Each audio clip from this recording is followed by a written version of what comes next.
ಓಂ ನಮಃ ಶಿವಾಯ. ಎಲ್ಲರಿಗೂ ನಮಸ್ಕಾರ. ಇಂದು ಈ ವಿಡಿಯೋದ ಮೂಲಕ ಕಟಕ ರಾಶಿಯವರ ಜಾತಕ ಫಲಿತಾಂಶಗಳ ಬಗ್ಗೆ ತಿಳಿದುಕೊಳ್ಳೋಣ. ಈ ದಿನ ಗ್ರಹಗಳ ಸ್ಥಾನಮಾನ ನಿಮ್ಮ ಜೀವನದ ವಿವಿಧ ಕ್ಷೇತ್ರಗಳ ಮೇಲೆ ಯಾವ ರೀತಿಯ ಪರಿಣಾಮ ಬೀರುತ್ತದೆ? ಉದ್ಯೋಗ, ವ್ಯಾಪಾರ, ಹಣಕಾಸು, ಕುಟುಂಬ, ಆರೋಗ್ಯ ಹಾಗೂ ವಿದ್ಯಾರ್ಥಿಗಳ ಜೀವನದಲ್ಲಿ ಏನೆಲ್ಲ ಬದಲಾವಣೆಗಳು ಕಂಡುಬರುತ್ತವೆ? ಯಾವ ವಿಷಯದಲ್ಲಿ ಎಚ್ಚರಿಕೆ ವಹಿಸಬೇಕು? ಯಾವ ಕ್ಷೇತ್ರದಲ್ಲಿ ಉತ್ತಮ ಅವಕಾಶಗಳು ದೊರೆಯಬಹುದು? ಕೊನೆಯಲ್ಲಿ ಯಾವ ಪರಿಹಾರವನ್ನು ಮಾಡಿದರೆ ಈ ದಿನ ಇನ್ನಷ್ಟು ಶುಭಕರವಾಗಬಹುದು ಎಂಬುದನ್ನು ವಿವರವಾಗಿ ತಿಳಿದುಕೊಳ್ಳೋಣ. ಮೊದಲು ನಿಮ್ಮ ರಾಶಿಯ ಗ್ರಹ ಸ್ಥಿತಿಯನ್ನು ನೋಡೋಣ. ಈ ದಿನ ಶುಕ್ರನು ಚತುರ್ಭಾವದಲ್ಲಿ ಸ್ಥಾನ ಪಡೆದಿದ್ದಾನೆ. ಜ್ಯೋತಿಷ್ಯ ಶಾಸ್ತ್ರದಲ್ಲಿ ಚತುರ್ಥ ಭಾವದಲ್ಲಿರುವ ಶುಕ್ರನಿಗೆ ದಿಗ್ಬಲ ಲಭಿಸುತ್ತದೆ ಎಂದು ಹೇಳಲಾಗುತ್ತದೆ. ದಿಗ್ಬಲ ಎಂದರೆ ಗ್ರಹ ತನ್ನ ಸಹಜ ಶುಭ ಫಲಗಳನ್ನು ಇನ್ನಷ್ಟು ಬಲವಾಗಿ ನೀಡುವ ಸ್ಥಿತಿ. ಸಾಮಾನ್ಯವಾಗಿ ಇದರಿಂದ ಮನೆ, ಕುಟುಂಬ, ವಾಹನ, ಆಸ್ತಿ, ಸೌಕರ್ಯ, ಮನಸ್ಸಿನ ನೆಮ್ಮದಿ ಹಾಗೂ ಭೌತಿಕ ಸುಖಗಳಲ್ಲಿ ಉತ್ತಮ ಬೆಳವಣಿಗೆಗಳು ಕಾಣಿಸಿಕೊಳ್ಳುವ ಸಾಧ್ಯತೆ ಇರುತ್ತದೆ. ಆದರೆ ಇಲ್ಲಿ ಒಂದು ಪ್ರಮುಖ ವಿಷಯವಿದೆ.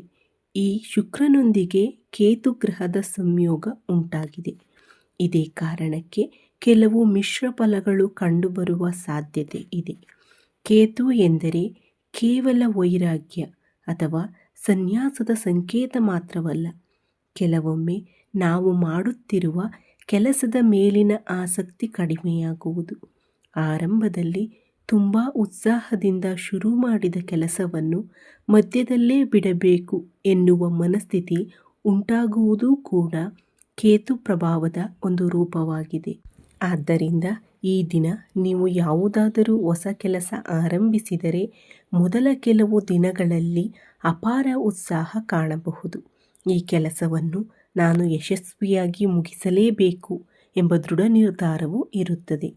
ಆದರೆ ಕೆಲವು ದಿನಗಳ ನಂತರ ಅದೇ ಕೆಲಸದ ಮೇಲಿನ ಆಸಕ್ತಿ ನಿಧಾನವಾಗಿ ಕಡಿಮೆಯಾಗಬಹುದು. ನಂತರ ನೋಡೋಣ, ಇವತ್ತು ಬೇಡ, ನಾಳೆ ನೋಡೋಣ ಎಂಬ ಮನೋಭಾವ ಹೆಚ್ಚಾಗಬಹುದು. ಇದು ನಿಮ್ಮ ಸಾಮರ್ಥ್ಯದ ಕೊರತೆಯಿಂದ ಅಲ್ಲ, ಗ್ರಹಸ್ಥಿತಿಯಿಂದ. ಮನಸ್ಸಿನ ಏಕಾಗ್ರತೆ ಸ್ವಲ್ಪ ಅಸ್ಥಿರವಾಗುವ ಸಾಧ್ಯತೆ ಇದೆ. ಆದ್ದರಿಂದ ಯಾವುದೇ ಪ್ರಮುಖ ಕೆಲಸವನ್ನು ಅರ್ಧಕ್ಕೆ ಬಿಡದೆ ಪೂರ್ಣಗೊಳಿಸುವ ಪ್ರಯತ್ನ ಮಾಡುವುದು ಈ ವಾರ, ಈ ದಿನ ಬಹಳ ಮುಖ್ಯ. ಇನ್ನೊಂದು ವಿಷಯವೆಂದರೆ, ಕೆಲವೊಮ್ಮೆ ಯಾವುದೇ ಸ್ಪಷ್ಟ ಕಾರಣವಿಲ್ಲದಿದ್ದರೂ ಮನಸ್ಸಿನಲ್ಲಿ ಆತಂಕ, ಬೇಸರ ಅಥವಾ ಖಾಲಿತನದ ಭಾವನೆ ಕಾಣಿಸಿಕೊಳ್ಳಬಹುದು. ಎಲ್ಲವೂ ಇದ್ದರೂ ಏನೋ ಒಂದು ಕೊರತೆ ಇದೆ ಎಂಬ ಅನುಭವ ಬರಬಹುದು. ಮನೆಯಲ್ಲಿದ್ದರೂ ಮನಸ್ಸಿಗೆ ಸಂಪೂರ್ಣ ನೆಮ್ಮದಿ ಸಿಗದ ಪರಿಸ್ಥಿತಿ ಉಂಟಾಗಬಹುದು. ಆದರೆ ಅದೇ ಸಮಯದಲ್ಲಿ ನಿಮ್ಮ ವಾಕ್ಸ್ಥಾನದಲ್ಲಿ ಬುಧನ ಪ್ರಭಾವ ಇರುವುದರಿಂದ ನೀವು ವಿಶ್ವಾಸವಿರುವ ವ್ಯಕ್ತಿಯೊಂದಿಗೆ ಮಾತನಾಡಿದರೆ ಮನಸ್ಸು ಹಗುರವಾಗುತ್ತದೆ. ಆತ್ಮೀಯ ಸ್ನೇಹಿತ, ಸಹೋದರ, ಸಹೋದರಿ ಅಥವಾ ಕುಟುಂಬದ ಸದಸ್ಯರೊಂದಿಗೆ ಕೆಲವು ನಿಮಿಷ ಮನಸ್ಸಿನ ಮಾತು ಹಂಚಿಕೊಂಡರೆ ಸಾಕಷ್ಟು ಸಮಾಧಾನ ದೊರೆಯಬಹುದು. ಆದರೆ ಇಲ್ಲಿ ಒಂದು ವಿಷಯವನ್ನು ಗಮನಿಸಬೇಕು. ಈ ಸಮಾಧಾನ ಶಾಶ್ವತವಾಗಿರುವುದಿಲ್ಲ. ಕೆಲವು ಗಂಟೆಗಳ ನಂತರ ಅಥವಾ ಮರುದಿನ ಮತ್ತೆ ಅದೇ ಚಿಂತೆಗಳು ಮನಸ್ಸಿನಲ್ಲಿ ಮೂಡುವ ಸಾಧ್ಯತೆ ಇದೆ. ಆದ್ದರಿಂದ ಹೊರಗಿನ ಸಮಾಧಾನದ ಜೊತೆಗೆ ನಿಮ್ಮ ಮನಸ್ಸನ್ನು ನೀವು ಬಲಪಡಿಸಿಕೊಳ್ಳುವುದು ಅತ್ಯಗತ್ಯ. ಈ ದಿನ ಯಾವುದೇ ನಿರ್ಧಾರವನ್ನು ಆತುರದಲ್ಲಿ ತೆಗೆದುಕೊಳ್ಳಬೇಡಿ. ವಿಶೇಷವಾಗಿ ಕೋಪ, ಬೇಸರ ಅಥವಾ ಭಾವನಾತ್ಮಕ ಸ್ಥಿತಿಯಲ್ಲಿ ಪ್ರಮುಖ ತೀರ್ಮಾನಗಳನ್ನು ಮಾಡುವುದನ್ನು ತಪ್ಪಿಸಿ. ಸ್ವಲ್ಪ ಸಮಯ ತೆಗೆದುಕೊಂಡು ಯೋಚಿಸಿ. ನಿರ್ಧಾರ ಮಾಡಿದರೆ ಅನಗತ್ಯ ಸಮಸ್ಯೆಗಳಿಂದ ದೂರ ಇರಬಹುದು. ಕೆಲವರಿಗೆ ಈ ವಾರ ಮನೆಯನ್ನು ಬದಲಾಯಿಸುವ ಯೋಚನೆ, ಮನೆಯ ಅಲಂಕಾರ, ವಾಹನದ ದುರಸ್ತಿ ಅಥವಾ ಕುಟುಂಬದ ಸೌಕರ್ಯಕ್ಕೆ ಸಂಬಂಧಿಸಿದ ಖರ್ಚುಗಳು ಎದುರಾಗಬಹುದು. ಇವು ಅಗತ್ಯವಾದ ವೆಚ್ಚಗಳಾಗಿದ್ದರೆ ಚಿಂತಿಸಬೇಕಾದ ಅಗತ್ಯವಿಲ್ಲ. ಆದರೆ ಅನಗತ್ಯ ಖರ್ಚುಗಳನ್ನು ನಿಯಂತ್ರಿಸುವುದು ಉತ್ತಮ. ಮನಸ್ಸು ಚಂಚಲವಾಗಿರುವ ಸಂದರ್ಭಗಳಲ್ಲಿ ಏಕಾಂತದಲ್ಲಿ ಹೆಚ್ಚು ಸಮಯ ಕಳೆಯುವುದಕ್ಕಿಂತ ಕುಟುಂಬದವರೊಂದಿಗೆ ಸಮಯ ಕಳೆಯುವುದು ಉತ್ತಮ ಫಲ ನೀಡುತ್ತದೆ. ಮಕ್ಕಳೊಂದಿಗೆ ಮಾತನಾಡುವುದು, ಹಿರಿಯರ ಆಶೀರ್ವಾದ ಪಡೆಯುವುದು, ಒಳ್ಳೆಯ ಪುಸ್ತಕ ಓದುವುದು ಅಥವಾ ದೇವರ ಸ್ಮರಣೆ ಮಾಡುವುದರಿಂದ ಮನಸ್ಸಿಗೆ ನೆಮ್ಮದಿ ದೊರೆಯಬಹುದು. ಹೀಗಾಗಿ ಈ ದಿನ ನಿಮ್ಮ ದೊಡ್ಡ ಸವಾಲು ಹೊರಗಿನ ಸಮಸ್ಯೆಗಳಿಗಿಂತ ಮನಸ್ಸಿನ ಸ್ಥಿರತೆಯನ್ನು ಕಾಪಾಡಿಕೊಳ್ಳುವುದಾಗಿದೆ.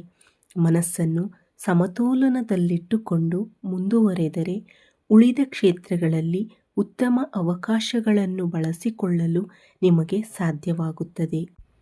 ಈ ದಿನದ ಹಣಕಾಸು, ಆಸ್ತಿ, ಉದ್ಯೋಗ, ವ್ಯಾಪಾರ ಹಾಗೂ ವಿದ್ಯಾರ್ಥಿಗಳ ಫಲಿತಾಂಶಗಳ ಬಗ್ಗೆ ತಿಳಿದುಕೊಳ್ಳೋಣ.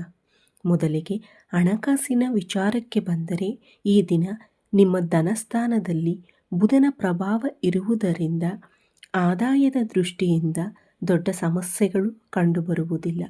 ಕಳೆದ ಕೆಲವು ವಾರಗಳಿಂದ ಹಣ ಬಂದರೂ ಕೈಯಲ್ಲಿ ಉಳಿಯುತ್ತಿಲ್ಲ ಎನ್ನುವ ಪರಿಸ್ಥಿತಿ ಇದ್ದರೆ ಈ ದಿನದಲ್ಲಿ ಸ್ವಲ್ಪ ಮಟ್ಟಿಗೆ ಉಳಿತಾಯ ಮಾಡುವ ಅವಕಾಶ ದೊರೆಯಬಹುದು. ಅಂದರೆ ದೊಡ್ಡ ಪ್ರಮಾಣದ ಲಾಭವಾಗಿದ್ದರೂ ಅನಗತ್ಯ ಖರ್ಚುಗಳು ಕಡಿಮೆಯಾಗಿ ಕೈಯಲ್ಲಿ ಸ್ವಲ್ಪ ಹಣ ಉಳಿಯುವ ಸಾಧ್ಯತೆ ಇದೆ. ಆದರೆ ಒಂದು ವಿಷಯವನ್ನು ಮರೆಯಬೇಡಿ, ಆದಾಯ ಹೆಚ್ಚಾಗಿದೆ ಎನ್ನುವ ಕಾರಣಕ್ಕೆ ತಕ್ಷಣ ಹೊಸ ಖರ್ಚುಗಳನ್ನು ಆರಂಭಿಸಬೇಡಿ. ಈ ವಾರ ಉಳಿಸುವ ಪ್ರತಿಯೊಂದು ರೂಪಾಯಿಯೂ ಮುಂದಿನ ದಿನಗಳಲ್ಲಿ ನಿಮಗೆ ಉಪಯೋಗವಾಗುವ ಸಾಧ್ಯತೆ ಇದೆ. ಆದ್ದರಿಂದ ಖರ್ಚು ಮಾಡುವ ಮೊದಲು 2 ಬಾರಿ ಯೋಚಿಸಿ. ಈಗ ಆಸ್ತಿಯ ವಿಚಾರದ ಬಗ್ಗೆ ಮಾತನಾಡೋಣ. 4ನೇ ಭಾವವು ಮನೆ, ಜಮೀನು, ವಾಹನ ಹಾಗೂ ಸ್ಥಿರ ಆಸ್ತಿಗಳನ್ನು ಸೂಚಿಸುತ್ತದೆ. ಈ ಭಾವದಲ್ಲಿ ಶುಕ್ರನಿರುವುದು ಸಾಮಾನ್ಯವಾಗಿ ಉತ್ತಮ ಫಲವನ್ನು ನೀಡುತ್ತದೆ. ಆದರೆ ಕೇತು ಸಂಯೋಗ ಇರುವುದರಿಂದ ಆಸ್ತಿ ಸಂಬಂಧಿಸಿದ ವಿಷಯಗಳಲ್ಲಿ ಸ್ವಲ್ಪ ಎಚ್ಚರಿಕೆ ಅಗತ್ಯ. ಈ ದಿನ ನೀವು ಈಗಾಗಲೇ ಹೊಂದಿರುವ ಮನೆ, ನಿವೇಶನ ಅಥವಾ ಜಮೀನನ್ನು ಮಾರಾಟ ಮಾಡುವ ಪರಿಸ್ಥಿತಿ ಬಂದರೆ ಅದಕ್ಕೆ ಅನುಕೂಲಕರ ಅವಕಾಶಗಳು ದೊರೆಯಬಹುದು. ಬೆಲೆ ಮಾತುಕತೆ ಸಹ ನಿಮ್ಮ ಪರವಾಗಿ ಆಗುವ ಸಾಧ್ಯತೆ ಇದೆ. ಆದರೆ ಇದೇ ಸಮಯದಲ್ಲಿ ಹೊಸ ಆಸ್ತಿ ಖರೀದಿ ಮಾಡುವ ಯೋಜನೆ ಇದ್ದರೆ ಸ್ವಲ್ಪ ತಾಳ್ಮೆ ವಹಿಸುವುದು ಉತ್ತಮ. ದಾಖಲೆಗಳ ಪರಿಶೀಲನೆ, ಹಣಕಾಸಿನ ವ್ಯವಸ್ಥೆ ಅಥವಾ ಕಾನೂನು ಸಂಬಂಧಿತ ಸಣ್ಣ ಅಡಚಣೆಗಳು ಎದುರಾಗುವ ಸಾಧ್ಯತೆ ಇದೆ. ಆದ್ದರಿಂದ ಆತುರದ ನಿರ್ಧಾರಕ್ಕಿಂತ ಸಂಪೂರ್ಣ ಮಾಹಿತಿ ಪಡೆದು ಮುಂದುವರಿಯುವುದು ಒಳ್ಳೆಯದು. ಇನ್ನು ಉದ್ಯೋಗ ಕ್ಷೇತ್ರದ ಬಗ್ಗೆ ಮಾತನಾಡೋಣ. ಸ್ವಂತ ಉದ್ಯಮ ಅಥವಾ ವ್ಯಾಪಾರ ನಡೆಸುತ್ತಿರುವವರಿಗೆ ಈ ದಿನ ಸಾಮಾನ್ಯವಾಗಿ ಅನುಕೂಲಕರವಾಗಿದೆ. ಹೊಸ ಗ್ರಾಹಕರು ಸಿಗಬಹುದು. ಹಳೆಯ ಗ್ರಾಹಕರಿಂದ ಬಾಕಿ ಹಣ ಬರಬಹುದು. ಕೆಲವರಿಗೆ ಹೊಸ ವ್ಯಾವಹಾರಿಕ ಸಂಪರ್ಕಗಳು ಬೆಳೆಯಬಹುದು. ಆದರೆ ದೊಡ್ಡ ಹೂಡಿಕೆ ಮಾಡುವ ಮುನ್ನ ಲೆಕ್ಕಾಚಾರವನ್ನು ಚೆನ್ನಾಗಿ ಪರಿಶೀಲಿಸಿ. ಸರ್ಕಾರಿ ಉದ್ಯೋಗದಲ್ಲಿರುವವರಿಗೆ ಈ ದಿನ ಉತ್ತಮ ಬೆಳವಣಿಗೆಗಳು ಕಂಡುಬರುವ ಸಾಧ್ಯತೆ ಇದೆ. ಹಿರಿಯ ಅಧಿಕಾರಿಗಳಿಂದ ಮೆಚ್ಚುಗೆ, ಜವಾಬ್ದಾರಿಯ ಸ್ಥಾನ ಅಥವಾ ಗೌರವ ಹೆಚ್ಚಾಗಬಹುದು. ನೀವು ಮಾಡುತ್ತಿರುವ ಕೆಲಸಕ್ಕೆ ಸರಿಯಾದ ಮೌಲ್ಯ ಸಿಗುವ ಸಾಧ್ಯತೆ ಇದೆ. ಖಾಸಗಿ ಕಂಪನಿಗಳಲ್ಲಿ ಕೆಲಸ ಮಾಡುವವರಿಗೆ ಕೆಲಸದ ವಾತಾವರಣದಲ್ಲಿ ಕೆಲವು ಬದಲಾವಣೆಗಳು ಕಾಣಿಸಬಹುದು. ಹೊಸ ಪ್ರಾಜೆಕ್ಟ್, ಹೊಸ ತಂಡ ಅಥವಾ ಹೊಸ ಜವಾಬ್ದಾರಿಗಳು ಬರಬಹುದು. ಆರಂಭದಲ್ಲಿ ಈ ಬದಲಾವಣೆಗಳು ಸ್ವಲ್ಪ ಗೊಂದಲ ಉಂಟು ಮಾಡಿದರೂ ನಂತರ ಅದೇ ಬದಲಾವಣೆ ನಿಮಗೆ ಅನುಕೂಲವಾಗುವ ಸಾಧ್ಯತೆ ಇದೆ. ವರ್ಗಾವಣೆಗೆ ಪ್ರಯತ್ನಿಸುತ್ತಿರುವವರಿಗೆ ಕೂಡ ಈ ದಿನ ಆಶಾದಾಯಕ ಬೆಳವಣಿಗೆಗಳು ಕಂಡುಬರಬಹುದು. ಪ್ರಯತ್ನವನ್ನು ನಿಲ್ಲಿಸದೆ ಮುಂದುವರಿಸಿದರೆ ಉತ್ತಮ ಸುದ್ದಿಯನ್ನು ಕೇಳುವ ಸಾಧ್ಯತೆ ಇದೆ. ಕೆಲಸದ ಒತ್ತಡ ಸ್ವಲ್ಪ ಹೆಚ್ಚಾಗಬಹುದು. ಆದರೆ ಅದನ್ನು ಸಮಸ್ಯೆಯಾಗಿ ನೋಡದೆ ನಿಮ್ಮ ಸಾಮರ್ಥ್ಯವನ್ನು ತೋರಿಸುವ ಅವಕಾಶವೆಂದು ಪರಿಗಣಿಸಿದರೆ ಉತ್ತಮ ಫಲಿತಾಂಶ ಸಿಗುತ್ತದೆ. ಈಗ ವಿದ್ಯಾರ್ಥಿಗಳ ವಿಚಾರಕ್ಕೆ ಬರೋಣ. ಈ ವಾರ ವಿದ್ಯಾರ್ಥಿಗಳಿಗೆ ಸಾಕಷ್ಟು ಅನುಕೂಲಕರವಾಗಿದೆ. ಓದಿದ ಮೇಲೆ ಗಮನ ಚೆನ್ನಾಗಿರುತ್ತದೆ. ತರಗತಿಯಲ್ಲಿ ಕಲಿತ ವಿಷಯಗಳು ಸುಲಭವಾಗಿ ಅರ್ಥವಾಗುತ್ತವೆ. ಓದಿದ ವಿಷಯಗಳು ಹೆಚ್ಚು ಕಾಲ ನೆನಪಿನಲ್ಲಿ ಉಳಿಯುವ ಸಾಧ್ಯತೆ ಇದೆ. ಸ್ಪರ್ಧಾತ್ಮಕ ಪರೀಕ್ಷೆಗಳಿಗೆ ತಯಾರಿ ನಡೆಸುತ್ತಿರುವವರಿಗೆ ಸಹ ಇದು ಉತ್ತಮ ಸಮಯವಾಗಿದೆ. ನಿರಂತರ ಅಭ್ಯಾಸ ಮಾಡಿದರೆ ಉತ್ತಮ ಫಲಿತಾಂಶ ಪಡೆಯುವ ಸಾಧ್ಯತೆ ಇದೆ. ಆದರೆ ಇಲ್ಲಿ ಕೂಡ ಶುಕ್ರ ಕೇತು ಸಂಯೋಗದ ಪರಿಣಾಮ ಕಾಣಿಸಬಹುದು. ಕೆಲವೊಮ್ಮೆ ಇನ್ನೂ ಸಮಯ ಇದೆ, ನಾಳೆಯಿಂದ ಓದೋಣ, ಸ್ವಲ್ಪ ಹೊತ್ತಿನ ನಂತರ ಶುರು ಮಾಡುತ್ತೇನೆ ಎಂಬ ಮನೋಭಾವ ಸಮಯವನ್ನು ವ್ಯರ್ಥ ಮಾಡಬಹುದು. ಆದ್ದರಿಂದ ಈ ವಾರ ವಿದ್ಯಾರ್ಥಿಗಳು ಸಮಯದ ಮೌಲ್ಯವನ್ನು ಅರಿತು ಪ್ರತಿದಿನ ನಿಗದಿತ ವೇಳಾಪಟ್ಟಿಯಂತೆ ಓದುವುದು ಉತ್ತಮ. ಮೊಬೈಲ್, ಸಾಮಾಜಿಕ ಜಾಲತಾಣ ಅಥವಾ ಅನಗತ್ಯ ಮನೋರಂಜನೆಗೆ ಹೆಚ್ಚು ಸಮಯ ನೀಡುವುದನ್ನು ಕಡಿಮೆ ಮಾಡಿದರೆ ನಿಮ್ಮ ಸಾಧನೆ ಇನ್ನಷ್ಟು ಉತ್ತಮವಾಗಿರುತ್ತದೆ. ಒಟ್ಟಾರೆ ನೋಡಿದರೆ ಹಣಕಾಸಿನಲ್ಲಿ ಸ್ಥಿರತೆ, ಉದ್ಯೋಗದಲ್ಲಿ ಅವಕಾಶಗಳು, ವ್ಯಾಪಾರದಲ್ಲಿ ಕ್ರಮೇಣ ಬೆಳವಣಿಗೆ ಹಾಗೂ ವಿದ್ಯಾರ್ಥಿಗಳಿಗೆ ಉತ್ತಮ ಅಧ್ಯಯನ ಯೋಗ ಈ ದಿನ ಕಂಡುಬರುತ್ತದೆ. ಆದರೆ ಯಾವುದೇ ಕ್ಷೇತ್ರದಲ್ಲೂ ಆತುರದ ನಿರ್ಧಾರಗಳನ್ನು ತೆಗೆದುಕೊಳ್ಳದೆ ತಾಳ್ಮೆಯಿಂದ ಮುಂದುವರೆದರೆ ಈ ದಿನ ಶುಭ ಫಲಗಳನ್ನು ಇನ್ನಷ್ಟು ಉತ್ತಮವಾಗಿ ಅನುಭವಿಸಬಹುದು. ಇದೀಗ ಕುಟುಂಬ ಜೀವನ, ದಾಂಪತ್ಯ, ಆರೋಗ್ಯ ಹಾಗೂ ಈ ದಿನದ ಪ್ರಮುಖ ಪರಿಹಾರಗಳ ಬಗ್ಗೆ ತಿಳಿದುಕೊಳ್ಳೋಣ. ಈ ರಾಶಿಯವರಿಗೆ ಈ ವಾರ ಮಂಗಳ ಗ್ರಹದ ಪ್ರಭಾವ ಸ್ವಲ್ಪ ಹೆಚ್ಚಾಗಿರುವುದರಿಂದ ಮನಸ್ಸಿನಲ್ಲಿ ಸಣ್ಣ ವಿಷಯಗಳನ್ನು ದೊಡ್ಡದಾಗಿ ಯೋಚಿಸುವ ಸ್ವಭಾವ ಕಾಣಿಸಬಹುದು.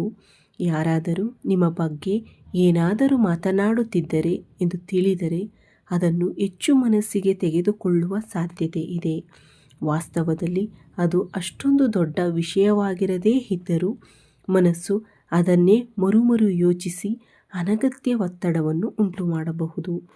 ಕೆಲವರಿಗೆ ನಾನು ಅಂದುಕೊಂಡ ಸಮಯಕ್ಕೆ ಕೆಲಸ ಆಗಲಿಲ್ಲ, ನನ್ನ ಪ್ರಯತ್ನಕ್ಕೆ ಸರಿಯಾದ ಫಲ ಸಿಗಲಿಲ್ಲ, ನನ್ನನ್ನು ಯಾರೂ ಅರ್ಥ ಮಾಡಿಕೊಳ್ಳುತ್ತಿಲ್ಲ ಎಂಬ ಭಾವನೆ ಬರಬಹುದು. ಇಂತಹ ಯೋಚನೆಗಳು ಬಂದಾಗ ತಕ್ಷಣ ನಿರಾಶರಾಗಬೇಡಿ. ಕೆಲವೊಮ್ಮೆ ಗ್ರಹಗಳ ಪ್ರಭಾವದಿಂದ ಮನಸ್ಸು ಹೆಚ್ಚು ಸೂಕ್ಷ್ಮವಾಗಿ ಪ್ರತಿಕ್ರಿಯಿಸುತ್ತದೆ. ಆದ್ದರಿಂದ ಪ್ರತಿಯೊಂದು ಸಣ್ಣ ಘಟನೆಯನ್ನು ಜೀವನದ ದೊಡ್ಡ ಸಮಸ್ಯೆಯಾಗಿ ಪರಿಗಣಿಸುವ ಅಗತ್ಯವಿಲ್ಲ. ದಾಂಪತ್ಯ ಜೀವನದಲ್ಲಿಯೂ ಸಹ ತಾಳ್ಮೆ ಬಹಳ ಮುಖ್ಯ. ಜೀವನ ಸಂಗಾತಿಯೊಂದಿಗೆ ಮಾತನಾಡುವಾಗ ಮಾತಿನ ಆಯ್ಕೆಯಲ್ಲಿ ಜಾಗರೂಕರಾಗಿರಿ. ಸಣ್ಣ ಭಿನ್ನಾಭಿಪ್ರಾಯಗಳು ಬಂದರೂ ಅದನ್ನು ದೊಡ್ಡ ಜಗಳಗಳನ್ನಾಗಿ ಮಾಡದೆ ಶಾಂತವಾಗಿ ಮಾತುಕತೆಯ ಮೂಲಕ ಪರಿಹರಿಸಲು ಯತ್ನಿಸಿ. ಪರಸ್ಪರ ವಿಶ್ವಾಸ ಮತ್ತು ಸಹಕಾರ ಇದ್ದರೆ ಯಾವುದೇ ಸಮಸ್ಯೆಯನ್ನು ಹೆಚ್ಚು ಕಾಲ ಉಳಿಯುವುದಿಲ್ಲ. ಕುಟುಂಬದಲ್ಲಿ ಹಿರಿಯರ ಸಲಹೆಗೆ ಗೌರವ ನೀಡುವುದು ಈ ದಿನ ನಿಮಗೆ ಒಳಿತನ್ನು ಮಾಡಬಹುದು. ಕೆಲವೊಮ್ಮೆ ಅವರ ಅನುಭವವೇ ನಿಮ್ಮ ಮುಂದಿನ ನಿರ್ಧಾರಗಳಿಗೆ ಸರಿಯಾದ ದಾರಿ ತೋರಿಸುತ್ತದೆ. ಮನೆಯ ವಾತಾವರಣವನ್ನು ಸಂತೋಷದಿಂದ ಇಡುವ ಪ್ರಯತ್ನ ಮಾಡಿದರೆ ನಿಮ್ಮ ಮನಸ್ಸಿನಲ್ಲಿರುವ ಆತಂಕವು ನಿಧಾನವಾಗಿ ಕಡಿಮೆಯಾಗುತ್ತದೆ. ಇನ್ನು ಆರೋಗ್ಯದ ವಿಚಾರಕ್ಕೆ ಬಂದರೆ ಈ ದಿನ ದೈಹಿಕ ಆರೋಗ್ಯಕ್ಕಿಂತ ಮಾನಸಿಕ ಆರೋಗ್ಯದ ಕಡೆ ಹೆಚ್ಚು ಗಮನ ನೀಡುವುದು ಉತ್ತಮ. ಕೆಲಸದ ಒತ್ತಡ, ಹೆಚ್ಚು ಯೋಚಿಸುವ ಸ್ವಭಾವ ಅಥವಾ ನಿದ್ರೆಯ ಕೊರತೆಯಿಂದ ಆಯಾಸ ಹೆಚ್ಚಾಗುವ ಸಾಧ್ಯತೆ ಇದೆ. ಆದ್ದರಿಂದ ರಾತ್ರಿ ಸಮಯಕ್ಕೆ ಸರಿಯಾಗಿ ನಿದ್ರೆ ಮಾಡುವುದು, ಸಮಯಕ್ಕೆ ಆಹಾರ ಸೇವಿಸುವುದು ಹಾಗೂ ಸಾಧ್ಯವಾದರೆ ಪ್ರತಿದಿನ ಸ್ವಲ್ಪ ಸಮಯ ನಡೆಯುವುದು ಅಥವಾ ಯೋಗ, ಪ್ರಾಣಾಯಾಮ ಮಾಡುವ ಅಭ್ಯಾಸ ಬೆಳೆಸಿಕೊಳ್ಳಿ. ಈ ದಿನ ಕೋಪವನ್ನು ನಿಯಂತ್ರಿಸುವುದು ಬಹಳ ಮುಖ್ಯ. ಕೋಪದಲ್ಲಿ ತೆಗೆದುಕೊಳ್ಳುವ ನಿರ್ಧಾರಗಳು ನಂತರ ಪಶ್ಚಾತ್ತಾಪಕ್ಕೆ ಕಾರಣವಾಗಬಹುದು. ಆದ್ದರಿಂದ ಯಾವುದೇ ಸಂದರ್ಭದಲ್ಲೂ ಮೊದಲು ಯೋಚಿಸಿ ನಂತರ ಪ್ರತಿಕ್ರಿಯಿಸುವ ಅಭ್ಯಾಸ ಬೆಳೆಸಿಕೊಳ್ಳಿ. ಇದು ಉದ್ಯೋಗದಲ್ಲಿಯೂ, ಕುಟುಂಬದಲ್ಲಿಯೂ ಹಾಗೂ ಸ್ನೇಹ ಸಂಬಂಧಗಳಲ್ಲಿಯೂ ನಿಮಗೆ ಉತ್ತಮ ಫಲ ನೀಡುತ್ತದೆ. ಇನ್ನು ಉದ್ಯೋಗ ಕ್ಷೇತ್ರದಲ್ಲಿ ಶನಿ ಗ್ರಹದ ಪ್ರಭಾವದ ಬಗ್ಗೆ ಮಾತನಾಡೋಣ. ಭಾಗ್ಯಾಧಿಪತಿ ಹಾಗೂ ದಶಮಾಧಿಪತಿಯಾದ ಶನಿ ಲಾಭಸ್ಥಾನದಲ್ಲಿ ಇರುವುದರಿಂದ ಕೆಲಸದಲ್ಲಿ ದೊಡ್ಡ ಮಟ್ಟದ ಅಡಚಣೆಗಳು ಕಾಣಿಸುವುದಿಲ್ಲ. ನಿಮ್ಮ ಮೇಲೆ ನೀಡಲಾದ ಜವಾಬ್ದಾರಿಗಳನ್ನು ನೀವು ಯಶಸ್ವಿಯಾಗಿ ನಿರ್ವಹಿಸುವ ಸಾಮರ್ಥ್ಯವನ್ನು ಹೊಂದಿರುತ್ತೀರಿ. ಆದರೆ ಒಂದು ವಿಷಯ ಮಾತ್ರ ನೀವು ಗಮನಿಸಬೇಕು. ಕೆಲಸಗಳು ನಿರೀಕ್ಷಿಸಿದ ಸಮಯಕ್ಕಿಂತ ಸ್ವಲ್ಪ ತಡವಾಗಿ ಪೂರ್ಣಗೊಳ್ಳುವ ಸಾಧ್ಯತೆ ಇದೆ. ಕೆಲವೊಮ್ಮೆ ನೀವು ತಡವಾಗಿ ಆರಂಭಿಸಬಹುದು ಅಥವಾ ಆರಂಭಿಸಿದ ನಂತರ ಮಧ್ಯದಲ್ಲಿ ಸಣ್ಣ ಅಡಚಣೆಗಳು ಎದುರಾಗಬಹುದು. ಇದರಿಂದ ಆತಂಕಪಡುವ ಅಗತ್ಯವಿಲ್ಲ.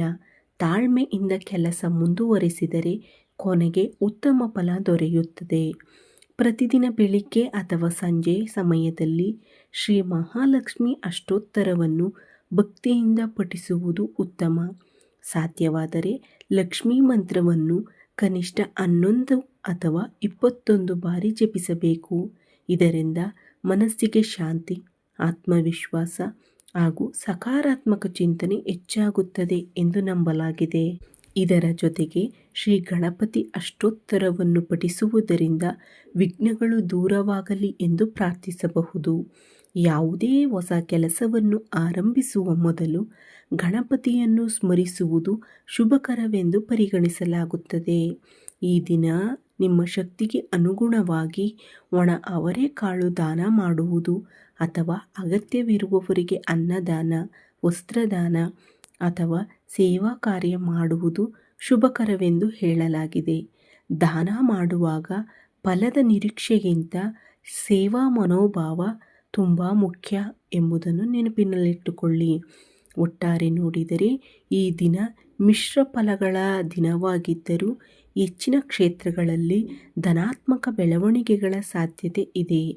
ಮನಸ್ಸನ್ನು ಸ್ಥಿರವಾಗಿಟ್ಟುಕೊಂಡು ಆತುರದ ನಿರ್ಧಾರಗಳನ್ನು ತಪ್ಪಿಸಿ ಅವಕಾಶಗಳನ್ನು ಸರಿಯಾಗಿ ಬಳಸಿಕೊಂಡರೆ ಉತ್ತಮ ಫಲಗಳನ್ನು ಪಡೆಯಬಹುದು.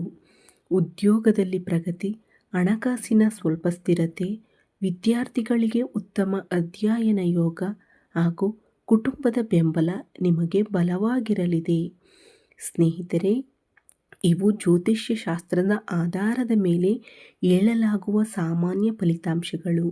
ಪ್ರತಿಯೊಬ್ಬರ ವೈಯಕ್ತಿಕ ಜಾತಕ, ದಶೆ ಮತ್ತು ಗೋಚಾರಗಳ ಆಧಾರದ ಮೇಲೆ ಫಲಗಳಲ್ಲಿ ವ್ಯತ್ಯಾಸ ಕಂಡುಬರಬಹುದು. ಆತ್ಮವಿಶ್ವಾಸದಿಂದ ಆರಂಭಿಸಿ ಸಕಾರಾತ್ಮಕ ಚಿಂತನೆಯೊಂದಿಗೆ ಮುಂದುವರಿಯಿರಿ. ದೇವರ ಅನುಗ್ರಹ, ನಿಮ್ಮ ಪರಿಶ್ರಮ ಹಾಗೂ ಸರಿಯಾದ ನಿರ್ಧಾರಗಳು ನಿಮ್ಮ ಯಶಸ್ಸಿನ ಪ್ರಮುಖ ಆಧಾರವಾಗಲಿ ಎಂಬುದು ನಮ್ಮ ಆರೈಕೆ. ಈ ವಿಡಿಯೋ ನಿಮಗೆ ಇಷ್ಟವಾದರೆ ಲೈಕ್ ಮಾಡಿ, ನಿಮ್ಮ ಅಭಿಪ್ರಾಯವನ್ನು ಕಾಮೆಂಟ್ನಲ್ಲಿ ತಿಳಿಸಿ. ಇಂತಹ ಭವಿಷ್ಯದ ಮಾಹಿತಿಗಳಿಗಾಗಿ ನಮ್ಮ ಚಾನಲನ್ನು ಸಬ್ಸ್ಕ್ರೈಬ್ ಮಾಡಿ ಹಾಗೂ ನಿಮ್ಮ ಸ್ನೇಹಿತರು ಹಾಗೂ ಕುಟುಂಬದವರೊಂದಿಗೆ ಈ ವಿಡಿಯೋವನ್ನು ಹಂಚಿಕೊಳ್ಳಿ. ಧನ್ಯವಾದಗಳು. ಮತ್ತೆ ಮುಂದಿನ ವಿಡಿಯೋದಲ್ಲಿ ಭೇಟಿಯಾಗೋಣ.